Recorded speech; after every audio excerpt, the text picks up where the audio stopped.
जिस परमेश्वर की हम आराधना करते हैं वो कल आज युगान युग एक जैसा परमेश्वर, हालेलुया।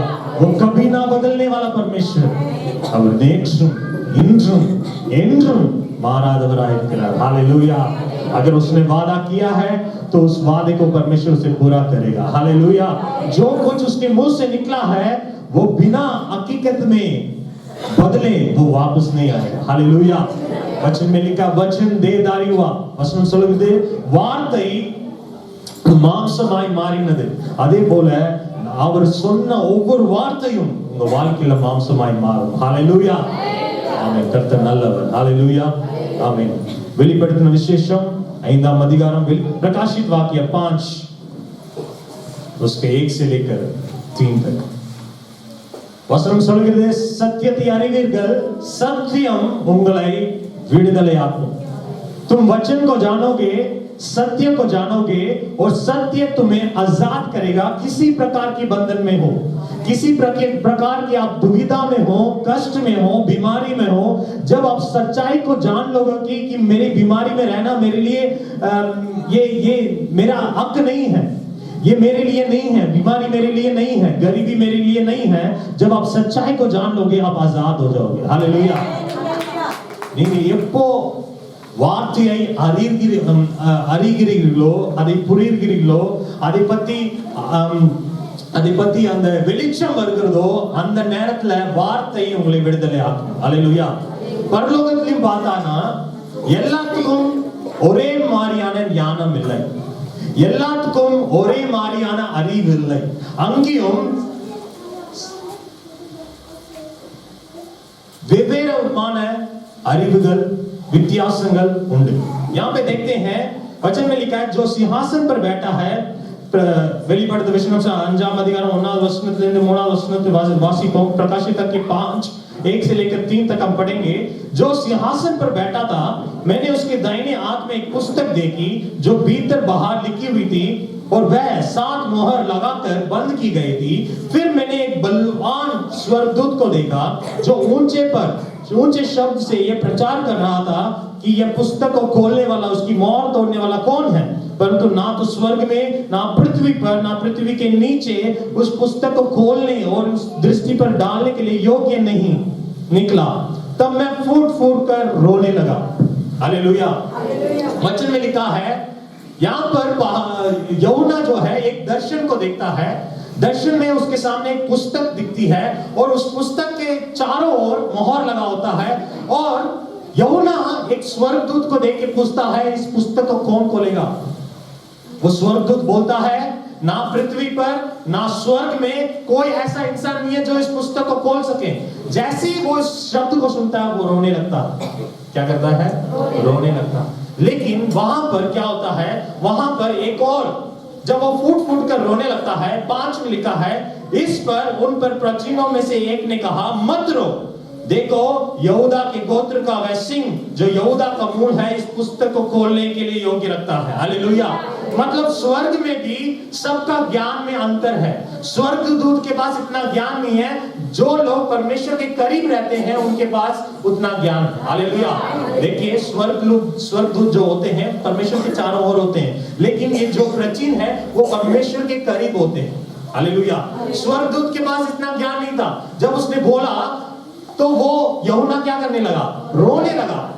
लेकिन एक इंसान के पास बुद्धि थी, वो ज्ञान थी, उसने कहा नहीं एक इंसान है जो इस पुस्तक को खोल सकता है। जैसे वो ज्ञान उसकी जिंदगी में प्रकट हुआ उसका आंसू बहना बंद हो गया, हालेलुया।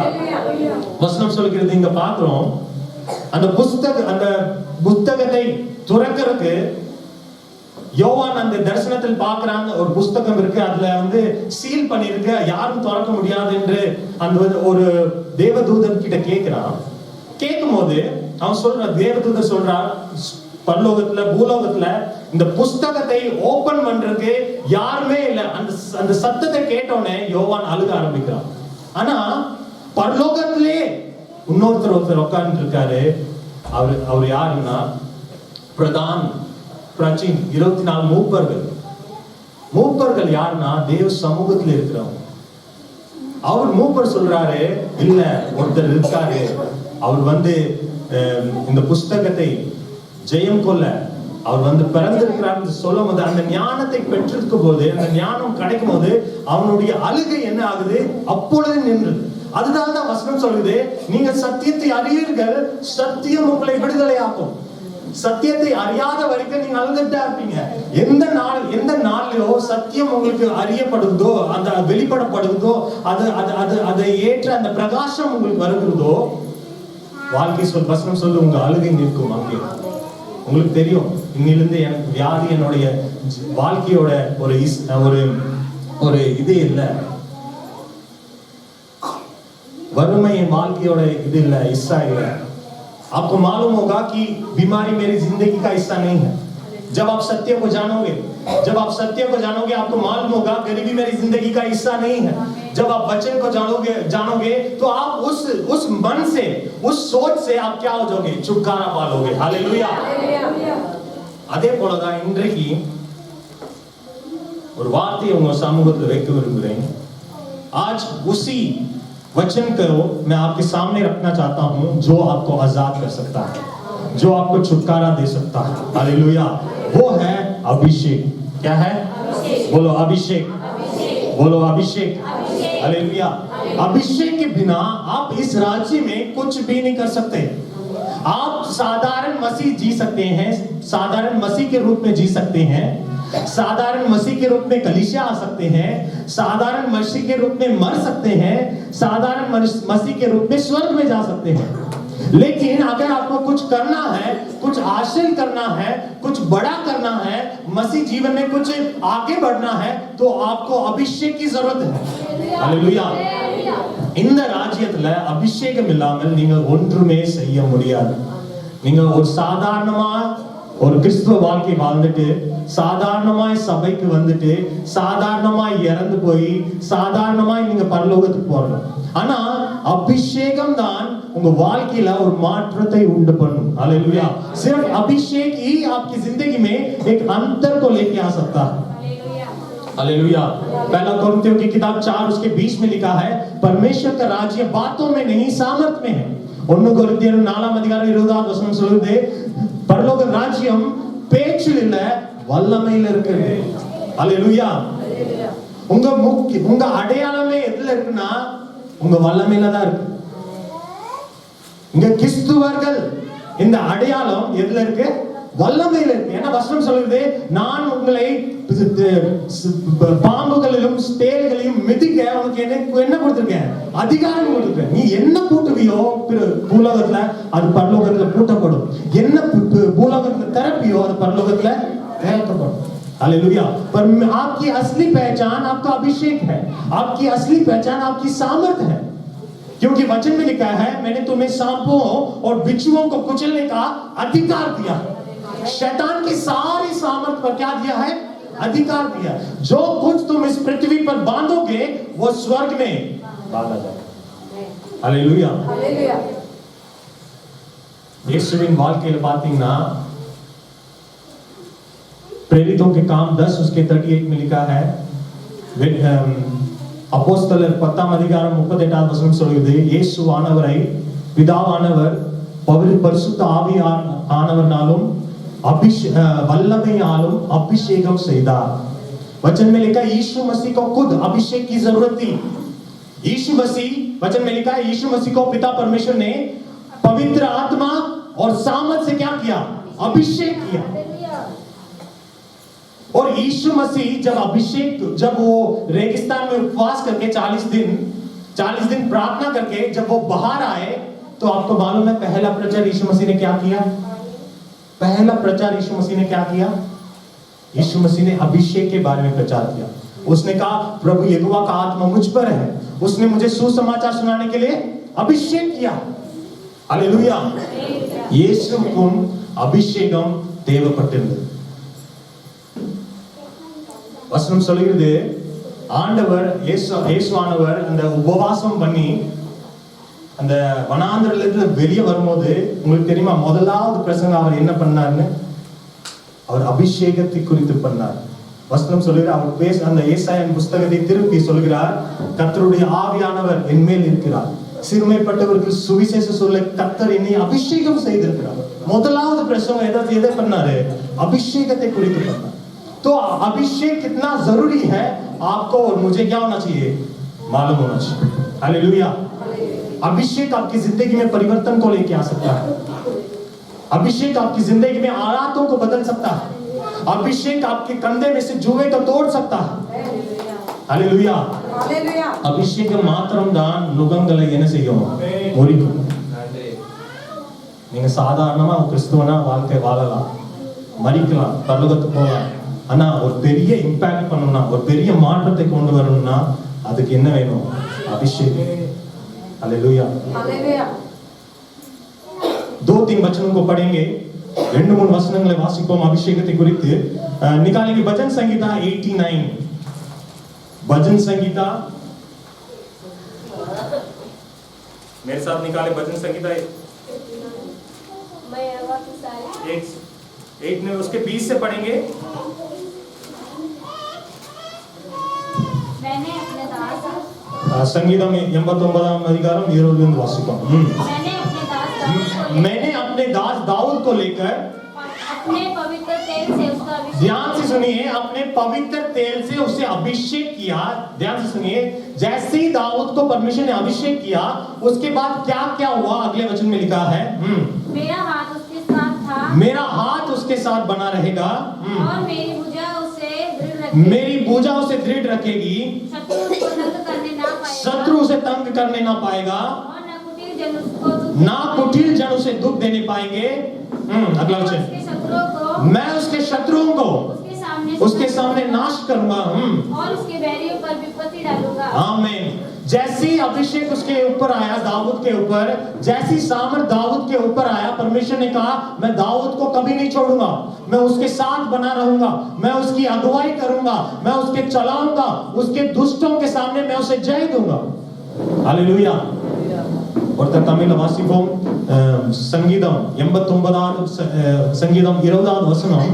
அபிஷேகம் வந்தோனே என்னென்ன காரியங்கள் நடக்குதுன்னு இந்த வசனத்துல போட்டுருக்கு. 20 வசனம் வாசிங்க. என் தாசனாகிய தாவீதை கண்டுபிடித்து என் பரிசுத்த ஸ்தலத்தினால் தைலத்தினால் அவனை அபிஷேகம் பண்ணினேன். அபிஷேகம் பண்ணோனே அடுத்த வசனம் என்ன சொல்லுது?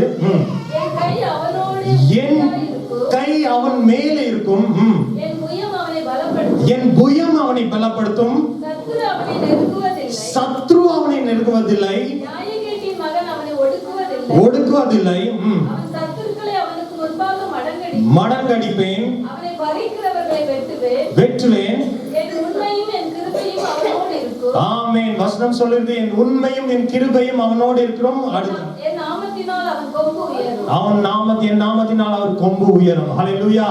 அபிஷேகம் வந்தோடனே இந்த காரியங்கள் எல்லாம் தானாவே நடக்க ஆரம்பிக்கிறது. நீங்க எது குறித்தும் கவலைப்பட தேவையில்லை. உங்களை வெறுக்கிறவங்களை குறித்தோ, உங்களுக்கு விரோதமாய் எழும்பி நிற்கிறவங்களை குறித்தோ கவலைப்படவே தேவையில்லை. அபிஷேகம் நான் எப்படி பெற்றுக்கொள்ளணும், அது மட்டும்தான் உங்க கவலையா இருக்கணும். हालेलुया। अभिषेक को कैसे पाना है, यही चिंता आपकी होनी चाहिए। मेरा दुश्मन क्या कर रहा है, मेरे पीठ पीछे कौन कैसी चुगली कर रहा है, मेरा बॉस को वो क्या क्या बोल रहा है, ये इस बात की चिंता नहीं, क्योंकि जैसे अभिषेक आएगा, परमेश्वर जो आपके विरोध में खड़े हैं, परमेश्वर उनके विरोध में वो लड़ेगा, उनको वो नष्ट करेगा। आपकी चिंता है होनी चाहिए कि मैं अभिषेक में कैसे बढ़ूं। हालेलुया। इस साल में आपकी एक ही चिंता होनी चाहिए। क्या चिंता? अभिषेक। இந்த வருஷத்துல ஒரே சிந்தனை தான் உங்க வாழ்க்கையில இருக்கணும். என் வாழ்க்கையில இன்னும் அபிஷேகத்துல நான் எப்படி வளர்வது, இன்னும் ஆவியில எப்படி வளர்வது, இன்னும் வல்லமையில எப்படி வளர்வது। हालेलुया। एक और वचन को पढ़ेंगे, अभिषेक के बारे में लिखा है। उधर वचन படிப்போம். அதிலும் அபிஷேகத்தை குறித்து எழுதி இருக்கிறது. भजन संगीता भजन संगीता 92 10 से लेकर 14, संगीतम 92 वचनम 10 वचनम। परंतु मेरा सींग तूने जंगली सांड सा ऊंचा किया है, मैं टटके तेल से छुपड़ा गया हूँ। मैं अपने शत्रुओं पर दृष्टि करके और उन कुकर्मियों का 13 वचन पढ़ेंगे। मैं यहोवा के भवन में रोपे जाकर हमारे परमेश्वर के आंगनों में फूले फलेंगे। वे पुराने होने पर भी फले रहेंगे और रस भरे और लहलाते रहेंगे। देखिए जैसे ही वचन में लिखा है नए तेल से चुपड़ा गया हूं, नया तेल से अभिषेक हुआ है। आगे वचन में लिखा है जैसे अभिषेक आया फलवंत आ गया, जैसे अभिषेक आया बढ़ोतरी आ गया, जैसे अभिषेक आया अब फल देना आपने शुरू कर दिया। हालेलुया। அந்த வசனத்தை வாசிப்போம். சங்கீதம் 92வது வசனம் 10வது வசனம் 92வது அதிகாரம் 10வது வசனம் வாசிங்க. என் கொம்பை காண்டாமிருகத்தின் கொம்பை போல உயர்த்துவீர். புது எண்ணெயால் அபிஷேகம் புது எண்ணெயால் அபிஷேகம் பண்ணுவீர். இந்த புது எண்ணெயால் அபிஷேகம் வந்த உடனே என்னென்ன நடக்குதுன்னு பார்ப்போம். 12வது வசனம் வாசிங்க. நீதிமான் பனையை போல் செழித்து லீபனோனில் உள்ள கேதுருவை போல் வளருவார். கர்த்தருடைய ஆலயத்திலே நாட்டப்பட்டவர்கள் எங்கள் தேவனுடைய பிரகாரங்களில் செழித்திருப்பார்கள். கர்த்தர் உத்தமர் என்றும் கண்மலையாகி அவரிடத்தில் அநீதி இல்லை என்று விளங்க பண்ணும்படி அவர்கள் முதிர் வயதில் கனி தந்து புஷ்டி. ஆமென் ஆமென். அபிஷேகம் வந்த உடனே அங்க ஒரு பசுமை வருது. அபிஷேகம் வந்த உடனே அங்க ஒரு வளர்ச்சி வருது. அபிஷேகம் வந்த உடனே அங்க கனி கொடுக்கிறவளாய் कत्तर माटेगा। हालेलुया। तो जैसे ही अभिषेक आता है आप फलवंत बनना शुरू करते हैं, क्योंकि वचन में लिखा है पिता की यही इच्छा है कि तुम फल लेके आओ। जो पेड़ फल नहीं लाता वो काटा वो किस में डाला जाएगा? आग में डाला जाएगा। लेकिन परमेश्वर की ये इच्छा है तुम ना केवल फल लेके आओ बल्कि बहुत फल लेके आओ। तो बहुत फल लाने के लिए किसकी जरूरत है? मुझे अभिषेक की जरूरत है। हालेलुया। आपको अपनी मैं आपको बता रहा हूं आपको पैसे की चिंता करने की जरूरत नहीं है, आपको अपने परिवार की चिंता करने की जरूरत नहीं है, ना बच्चों की चिंता करने की जरूरत नहीं है, कुछ भी नहीं है। आपको एक ही चिंता करनी है क्योंकि मुझे अभिषेक में कैसे बढ़ना है। क्योंकि अगर आपके बच्चे देखिए साधारण रूप से अगर आप अपने बच्चों को समझाने जाएंगे वो नहीं मानेंगे, लेकिन जब आपके अंदर अभिषेक होगा, आपकी जुबान को परमेश्वर मसा किया होगा, आपके शब्दों को परमेश्वर ने मसा किया होगा, तो जो मसा आपके मुंह में होगा अगर आप बच्चों को समझाएंगे उनके मन को परमेश्वर परिवर्तन करता है। हालेलुया।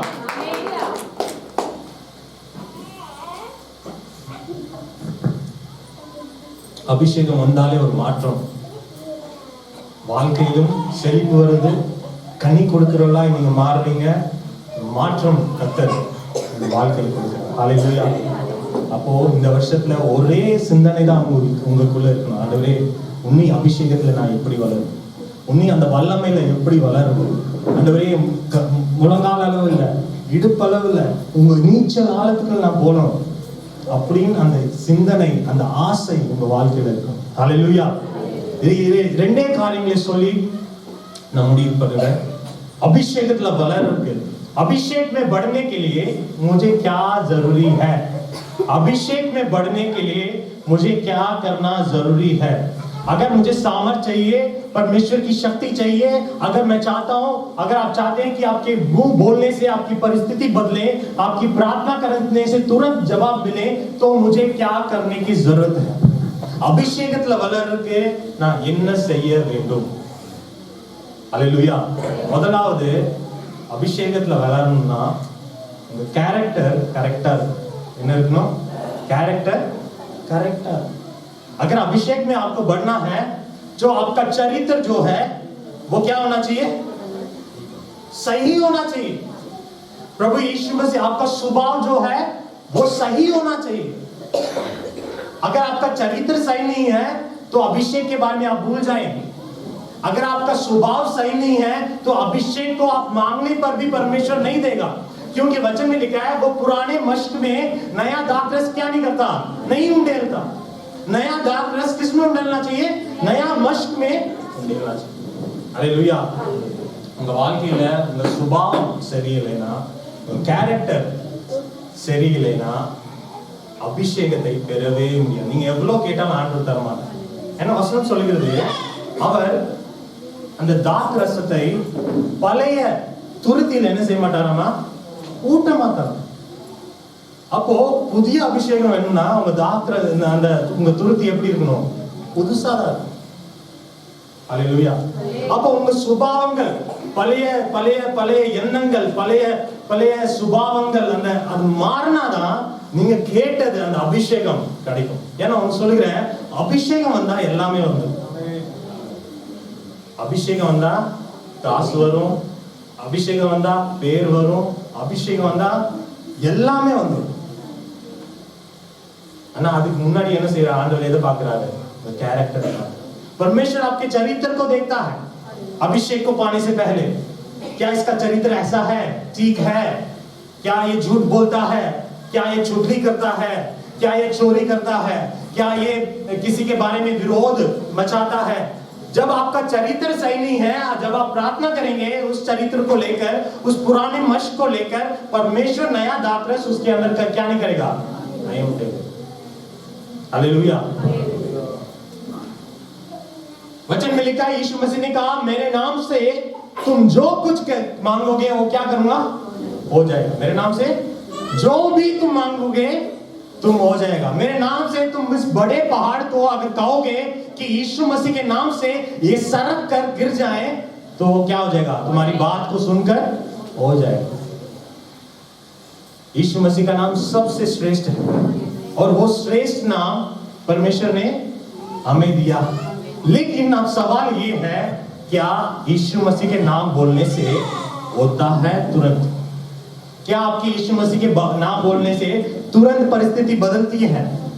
வசனம் சொல்லுது, ஆண்டவர் சொல்கிறார், இயேசு சொல்கிறார், என் நாமத்தினாலே எதை கேட்டீர்களோ அதை நான் உங்களுக்கு தருவேன். இயேசுவின் நாமத்தினாலே எதை கேட்கிறீங்களோ அதை நான் என்ன செய்வேன்? உங்களுக்கு செய்வேன்.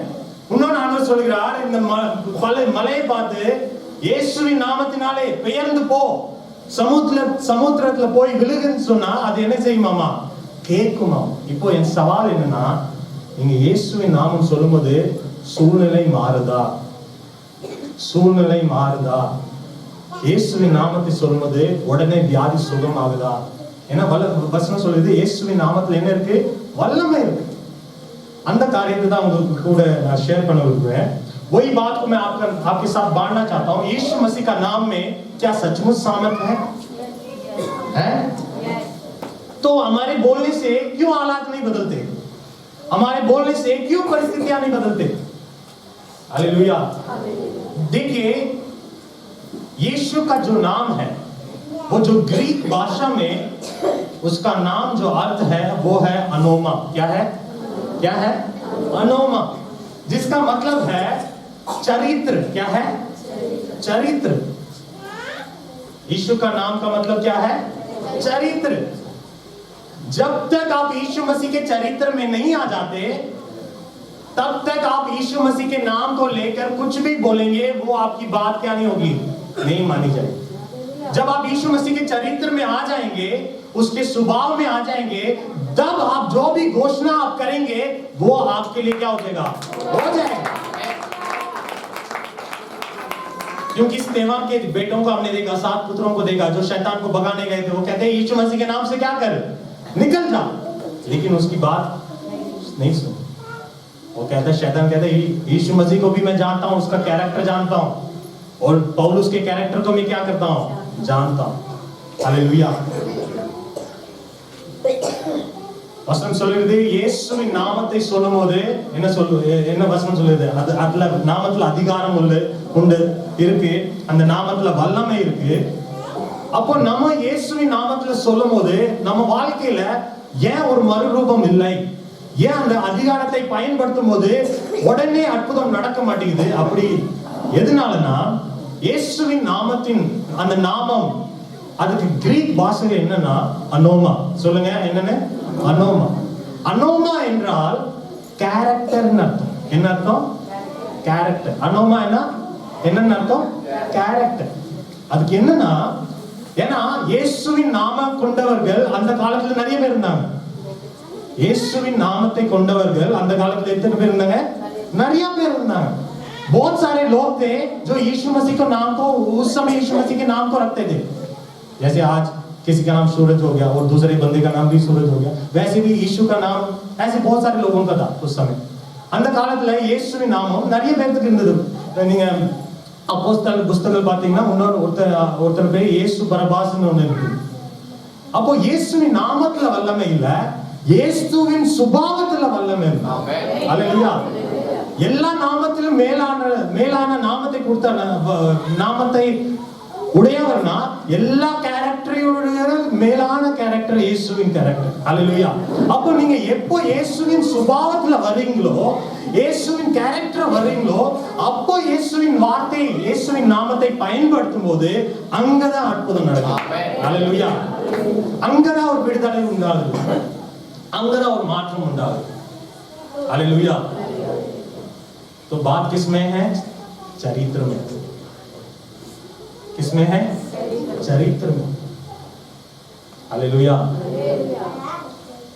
अब आपको सोचना है कि मेरा चरित्र क्या यीशु मसीह की तरह है? क्या मेरे अंदर लड़ाई झगड़ा होता है? क्या मैं मुंह से गाली निकालता हूं? क्या मुंह से झूठ बोलता हूं? क्या मैं चोरी करता हूं? क्या गुप्त में मैं गलत पाप को करता हूं? जब कोई नहीं देख रहा, क्या मैं रिश्वत दे रहा हूं या रिश्वत ले रहा हूं? ये आपको देखना है।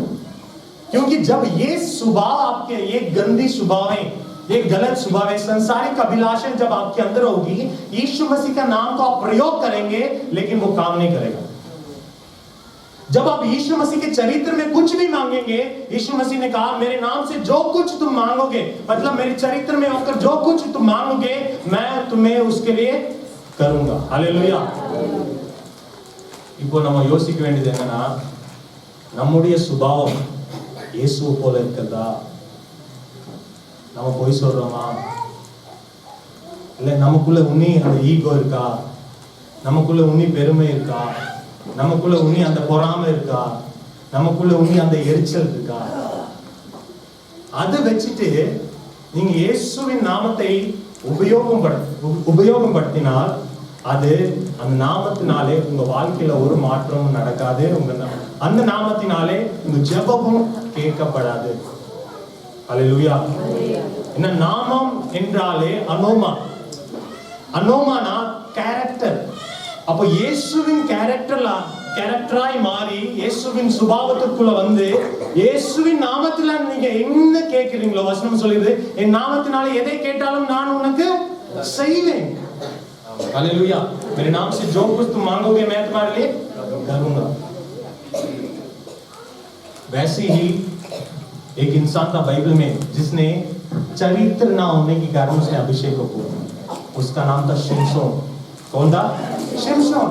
शक्तिशाली था, बलवान था, सब कुछ करने की शक्ति रखता था, लेकिन क्या किसके कौन से पाप में गिर गया? चरित्र ना होने के कारण व्यभिचार में गिर गया.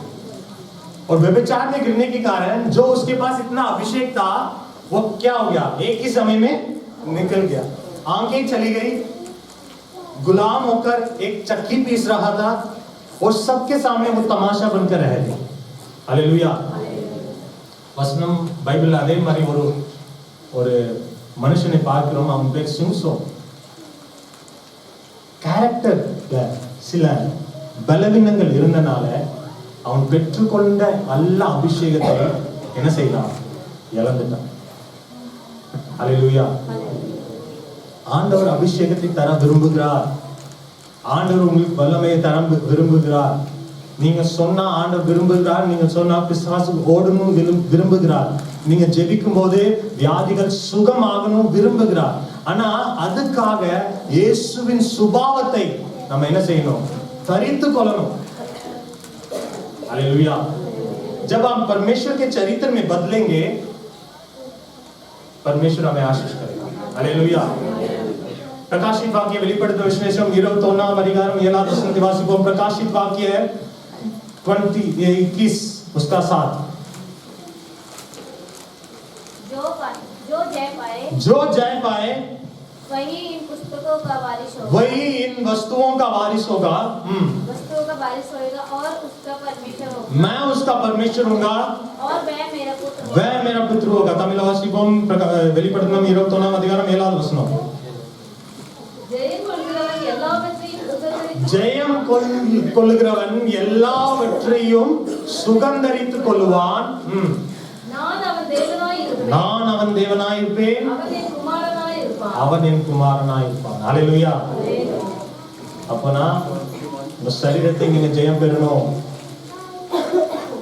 உலகத்தை ஜெயம் பெறணும். ஏன்னா ஜெயம் கொள்கிறவன் மாத்திரம்தான் எல்லாவற்றையும் என்ன செய்வான்? சுகந்தரித்துக் கொள்வான். அதான் நான் சொன்னேன், சாதாரணமா இருந்த மாதிரி நீங்க பரலோகத்துக்கு போலாம். ஆனா ஜெயம், ஆனா சுகந்தரிக்கணும்னா, பெரிய காரியங்களை செய்யணும்னா நீங்க ஜெயம் கொள்ளணும். आपको जय बना, आप साधारण रूप से मरकर स्वर्ग में आपको जगह मिल जाएगी, लेकिन अगर आपको वारिस बनना है, सारी वस्तुओं का, सारी आशीषों का वारिस बनना है, तो आपको जय पाना होगा, संसार पर जय पाना होगा, अपने शरीर की अभिलाषाओं पर जय पाना होगा, अपने चरित्र को परमेश्वर के सामने शुद्ध रखना होगा। हालेलुया। तो अभिषेक के लिए पहला चीज क्या है? बोलिए, पहला चीज क्या है? चरित्र। पहला चीज क्या है? चरित्र।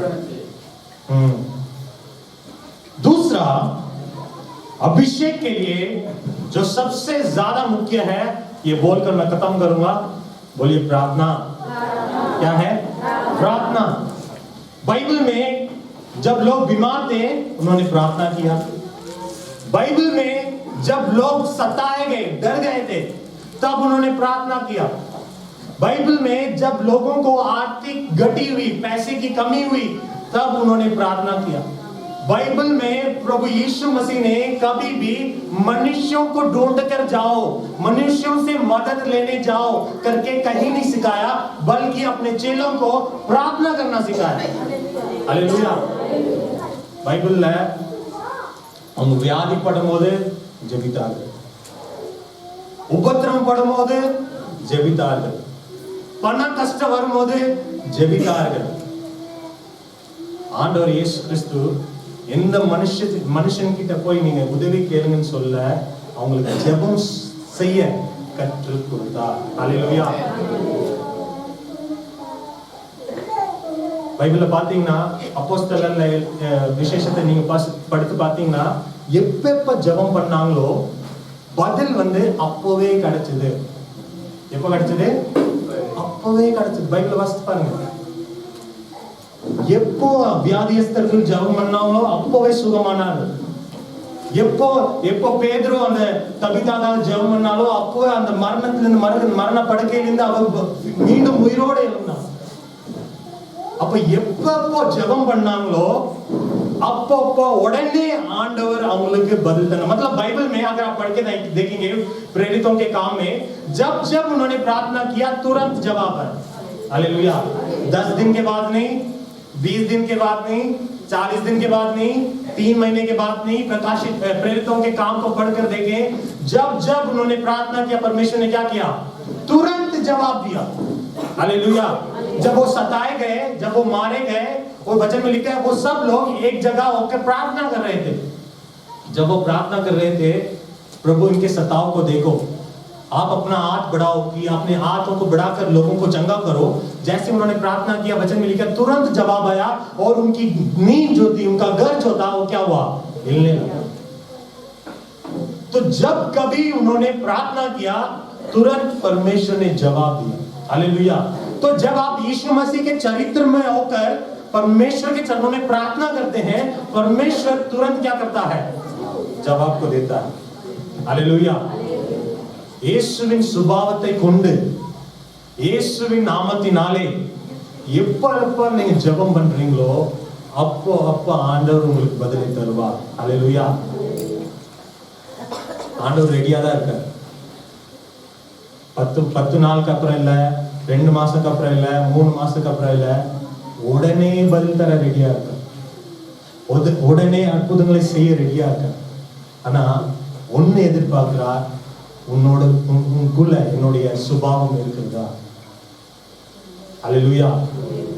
எப்போ நீங்க இயேசுவின் சுபாவத்தை கொண்டு இயேசுவின் நாமத்தை எடுக்கிறீங்களோ அப்போதான் இயேசுவின் நாமத்துக்குள்ள இருக்கிற வல்லமை என்ன செய்யும்னா வெளிப்பட ஆரம்பிக்கும்.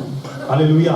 जब आप चरित्र में होकर प्रार्थना करते हैं, परमेश्वर के स्वभाव में होकर प्रार्थना करते हैं, तो परमेश्वर यीशु मसीह की नाम में जो सामर्थ छुपा हुआ है वो प्रकट होगा। Hallelujah, hallelujah.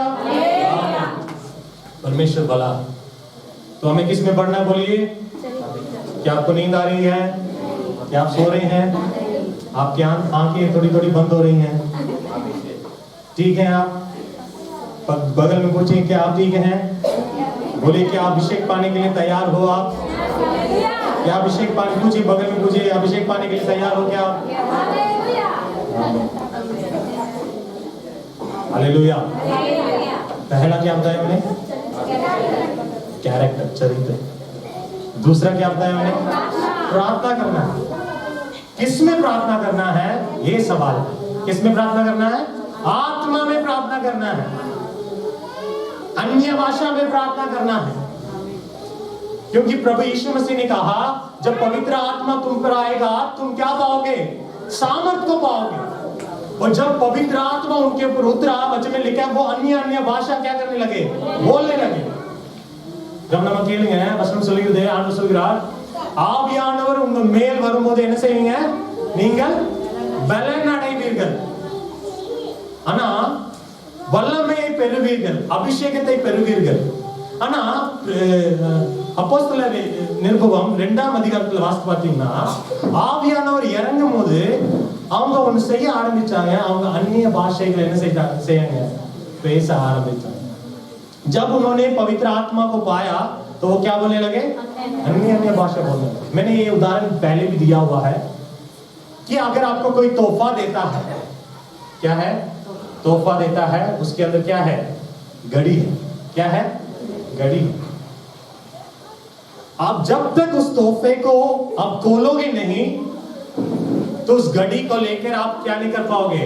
पहनोगे नहीं, उसकी सुंदरता को नहीं दे पाओगे, उसको मतलब उसका मजा नहीं ले पाओगे।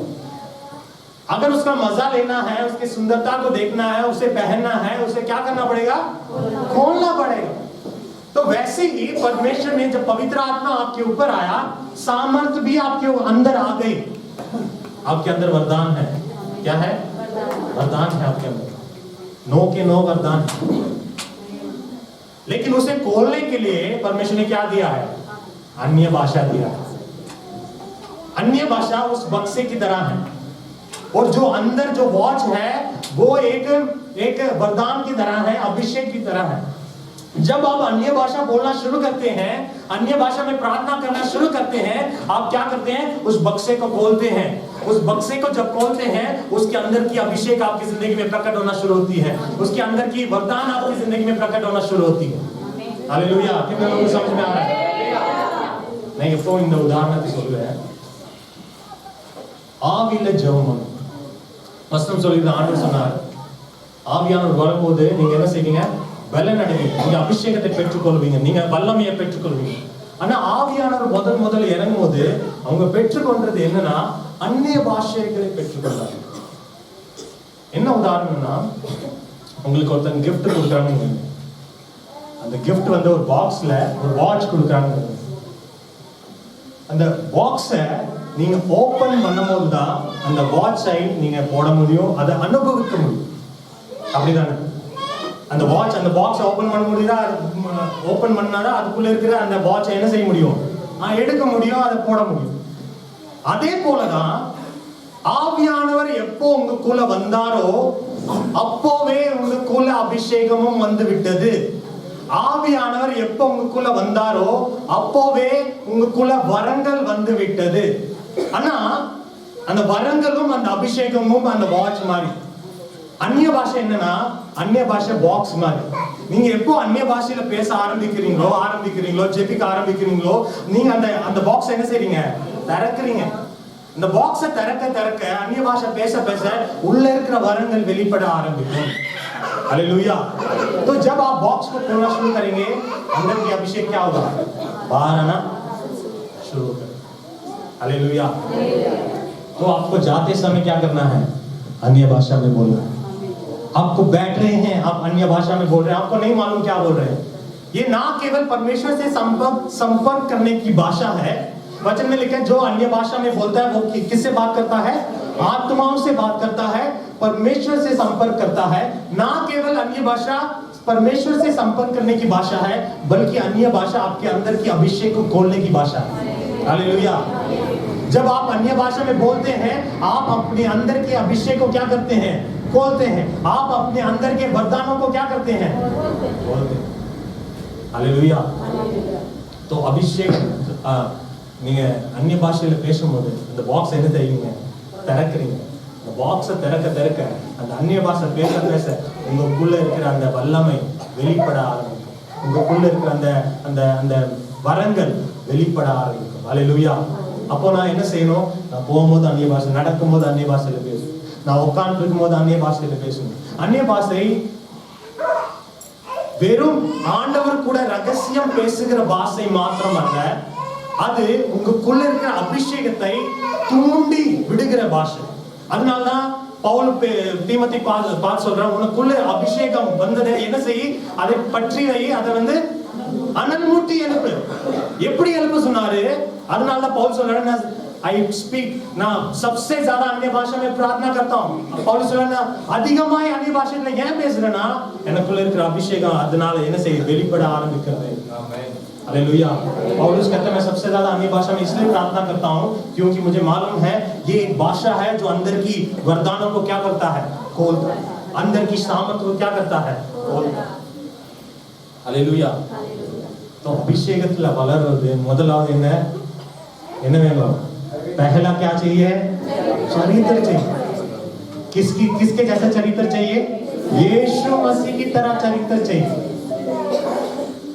देखिए अभिषेक है तो सब कुछ क्या है अभिषेक है तो सब कुछ अभिषेक नहीं है तो कुछ भी नहीं तो उस बहुमूल्य चीज को पाने के लिए आपको पाप से क्या करना पड़ेगा दूर रहना अब गलत आदतों से क्या करना पड़ेगा दूर रहना हालेलुया दूसरा क्या है प्रार्थना दानियल दिन में 3 बार प्रार्थना करता दानियल ஒரு நாளைக்கு எத்தனை முறை ப்ரே பண்ணா 3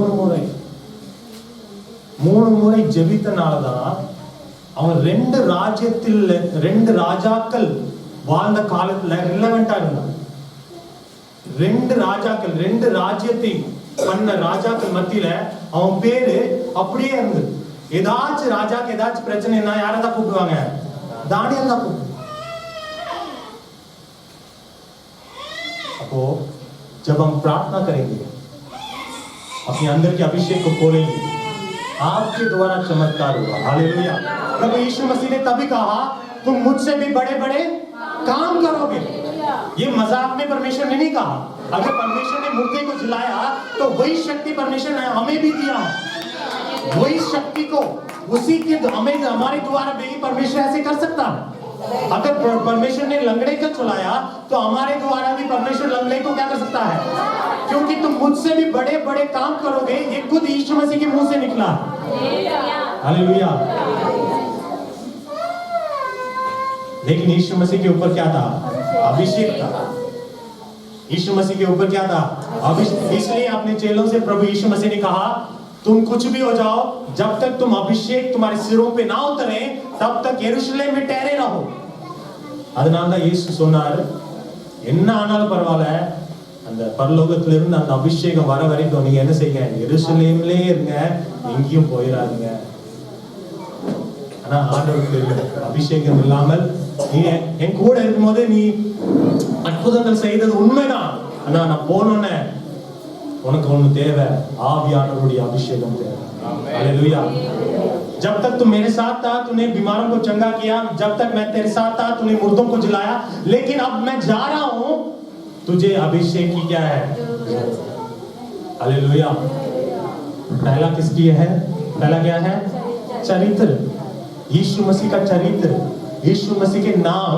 उसके चरित्र में उसकी सामर्थ उसकी चरित्र में छुपा हुआ जब आप यीशु मसीह के चरित्र में होकर कुछ भी यीशु मसीह के नाम से मांगेंगे प्रभु यीशु मसीह आपकी जिंदगी में करेगा दूसरा क्या करना है प्रार्थना करना समर्पण करना हालेलुया एक वचन बोलकर ஒரே வசனத்தை நீ காட்டி கொடுத்து நான் முடிக்க விரும்புகிறேன் ஏசாயா की किताब ஒரே ஒரு வசனத்தை ஏசாயா की किताब 66 ஏசாயா 66ஆம் அதிகாரம் 8வது வசனம் 8 वचन पढ़िए अब पढ़ो सुनो नगर से नहीं 66 आप यशाया 66 ऐसी बात किसने कभी देखिए ऐसी बात किसी ने कभी नहीं सुनी, कभी सुनी? किसने कभी ऐसे बातें देखी? ये सवाल करता है किसने कभी ऐसी बातें देखी?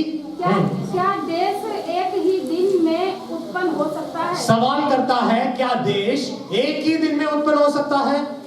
क्या एक जाति क्षण मात्रा में ही उत्पन्न हो सकती है? क्या एक जाति क्षण मात्रा में ही उत्पन्न हो सकती है? क्योंकि सिय्योन को प्रसव पीड़ा उठी ही, सिय्योन को प्रसव पीड़ा उठी ही थी कि उसने संतान कि उससे संतान उत्पन्न हो गए। हालेलुया। क्या एक दिन में, एक क्षण में देश उत्पन्न हो सकता है? देश बन सकता है? जातियां बन सकती हैं एक दिन में? एक दिन में करोड़ों बच्चे हो सकते हैं? इस वचन का मतलब ऐसा है, लेकिन वचन में लिखा है एक रहस्य है। अगर तुम चाहते हो तुम्हारी कलीसिया बढ़े, अगर तुम चाहते हो तुम फल मत हो, तो वचन में लिखा सिय्योन को प्रसव पीड़ा उठी और एक संतान उत्पन्न हुआ। हालेलुया। आपको कभी कभी पीड़ाओं के बीच में से जाना पड़ेगा एक संतान को पैदा करने के लिए। प्रकृति में भी एक बच्चे को जन्म देने के लिए एक माँ को पीड़ाओं के बीच में से होकर गुजरना पड़ता है, तभी एक बच्चा जन्म लेता है। अगर आप चाहते हो आपकी जिंदगी में आपके लोग, आपके परिवार बचाए जाए, तो आपको उस प्रार्थनाओं की पीड़ा में से गुजरना पड़ेगा। आपको प्रार्थना करनी पड़ेगी। जब आप उस एक बार गुजर जाएंगे, एक बार उस पीड़ाओं को सह लेंगे, जब एक बार अपने परिवारों को उद्धार में ले आएंगे, तो उस पीड़ा आपके लिए आनंद में होगा। हालेलुया। तमिल वसनति वासिपोम वास्तुमणि पोम एट्टा वसनति वासिंगे இப்படிப்பட்டவைகளை கேள்விப்பட்டது யார்? இப்படிப்பட்டவைகளை கண்டது யார்? இப்படிப்பட்டவர்களை கண்டது யார்? ஒரு தேசத்துக்கு ஒரே நாளில் பிள்ளை பேறு வருமோ? ஒரு தேசம் ஒரே நாளிலே ஒரு ஜாதி ஒருமிக்க பிறக்குமோ? சியோனோவெனில் ஒருமிக்க வேதனைப்பட்டும் குமாரனை பெற்றும் இருக்கிறது. ஒரே நாள்ல இவ்வளவு பெரிய தேசம் உருவாக முடியுமா? ஒரே நாள்ல இவ்வளவு பெரிய ஜாதி உருவாக முடியுமா அப்படின்னு ஒரு சவால் விட்டுருக்காரு. ஆனா வசனம் சொல்லுது எப்போ அந்த கடைசி வசனம் படிங்க. சியோனோவெனில் ஒருமிக்க வேதனைப்பட்டும் தன் குமாரனை பெற்றும் இருக்கிறது. ஆமென். அந்த வேதனை படும்போதுதான் ஒரு குமாரன் ஒரு பிள்ளையை பெற்றெடுக்க முடியும். அல்லேலூயா. எப்படி ஒரு அம்மா தன் பிள்ளையை பெறும்போது வேதனைப்படுகிறதோ, அதே போல நாம் எப்போ ஜபத்துல அந்த கருவுல வேதனைப்பட்டு மற்றவங்களுக்காக கண்ணீர் விட்டு ஜெபிக்கிறோமோ, நாம் நம் வாழ்க்கையிலும் நம்ம சபையிலும் நம்ம தேசத்திலும் ஒரு பெரிய அறுவடையை நாம் பெற்றுக்கொள்ள முடியும். हालेलुया। जब हम उस गर्भ में, उस प्रार्थना की गर्भ में बैठकर अपने लोगों के लिए, अपने परिवार के लिए, अपने देश के लिए प्रार्थना करेंगे, एक दिन में जो नहीं हो सकता वो प्रार्थना के जरिए परमेश्वर बड़े काम को कर सकता है। हालेलुया। ऐसी गवाहियां हैं जो ऐसे घटनाएं हुई हैं कि एक दिन में एक शहर उद्धार पाया। 1900 सदी में, 18वीं सदी में ऐसे लोगों ने जब प्रार्थना करना शुरू किया, 3-4 महीने के बाद उन्होंने इतना प्रार्थना किया, इतना रो कर गिड़गिड़ा कर प्रार्थना किया, एक दिन ऐसा आया कि प्रकृति में एक बदलाव आया, मौसम में एक बदलाव आया। उस शहर में जितने लोग रहते थे वो जाकर देखने गए कि यहाँ पर इस कलीसिया में लोग इतने दिनों से क्या कर रहे हैं। जब वो जैसे ही उन्होंने कलीसिया में कदम रखा, वचन में लिखा है, वो उस कहानी में ऐसे लिखा है, उस किताब में ऐसे लिखा है कि लोग रोने लगे, लोग पापों का पश्चाताप करने लगे। परमेश्वर ने उस शहर को, उनके मन को बदलकर वो सब यीशु मसीह को मानने वाले हो गए। हालेलुया।